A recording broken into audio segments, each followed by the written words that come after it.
ये उदारता। हमें ये कहते हुए बहुत से लोग आज के बाद बहुत सी तरह तरह की बातें करेंगे, हमें उससे कोई फर्क नहीं पड़ता है। इसलिए फर्क नहीं पड़ता है कि हमने ऐसे प्रधानमंत्री को पाया है जो सरहद पर खड़े जवानों की बात करता है तो खेत में खड़े किसानों की बात करते हैं।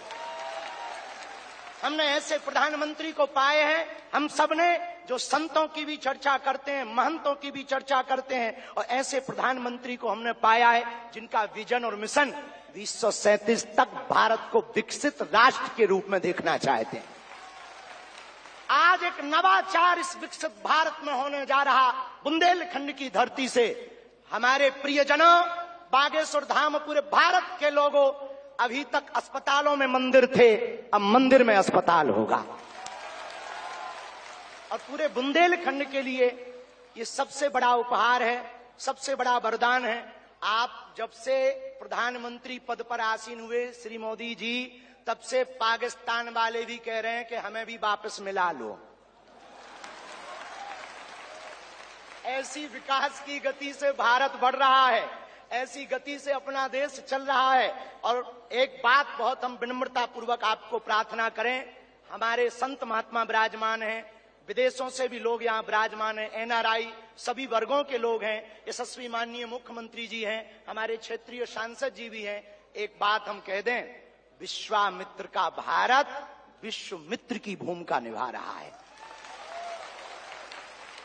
कल तक जो पिछली पंक्तियों में भारत को खड़ा किया जाता था, आज रेड कारपेट बिछा करके पूरा विश्व स्वागत कर रहा हो। बुरा ना मानना, हम बात को विराम करने के पहले कह दें, यूक्रेन वाले प्रधानमंत्री जी की पुतिन से बात नहीं होती, पुतिन की ट्रंप से नहीं होती, लेकिन एक अपने प्रधानमंत्री जी हैं जो तीनों से कर लेते हैं।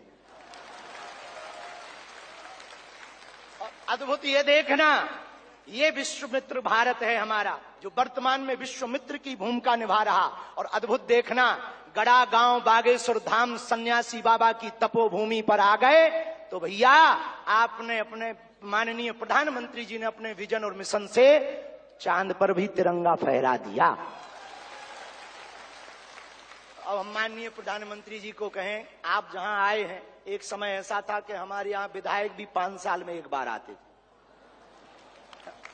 अब आप आ गए हैं तो हमें लगता है हमारा बुंदेलखंड निश्चित रूप से आपको बहुत बहुत सब बधाई दे रहे हैं, आशीर्वाद दे रहे हैं, सब साधुवाद दे रहे हैं, सब आपके प्रति बहुत भाव प्रकट कर रहे हैं। अत्यधिक ना कहें, क्योंकि ज्यादा पूज्यपाद गुरु जी भी बैठे, ज्यादा कुछ बोल जाएंगे तो गड़बड़ हो जाएगा।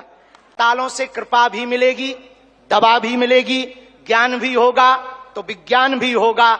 और हम आपको निवेदन करें, अतिशयोक्ति हो जाए तो क्षमा करना, हमारे ब्याह में भले ही न आप आइयो, पर उद्घाटन में अगर समय मिल जाए तो आप पहुंचे। माननीय प्रधानमंत्री जी अभी जब माता जी को मिल रहे थे तो हमारी माता जी से कह रहे थे, हम तुम्हारी माता जी पर्ची खोल रहे, और माता जी से बोले अब तुम्हारे मन में ये चल रहा है कि ब्याह हो जाए। उस वक्त तो हम नहीं कह पाए, तो हम कहेंगे हमारी बारात में आप भले ना।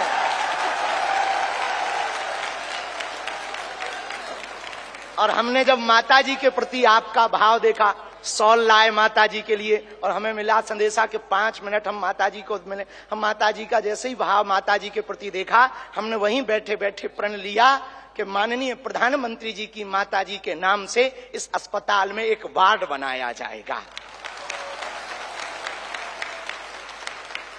हमारे मन में ये आया, और बस यही कहेंगे, हम तो कुछ जानते नहीं हैं, ज्यादा पढ़े लिखे भी नहीं, अंत में यही कहेंगे, आप स्वस्थ रहें और आप ऐसे ही सत्ता में रहें, ताकि भारत ऐसे ही विकास करता रहे। हरे हरे। अमर उजाला जीवांजलि के सारथी की मदद लें और महाकुंभ में स्नान जरूर करें।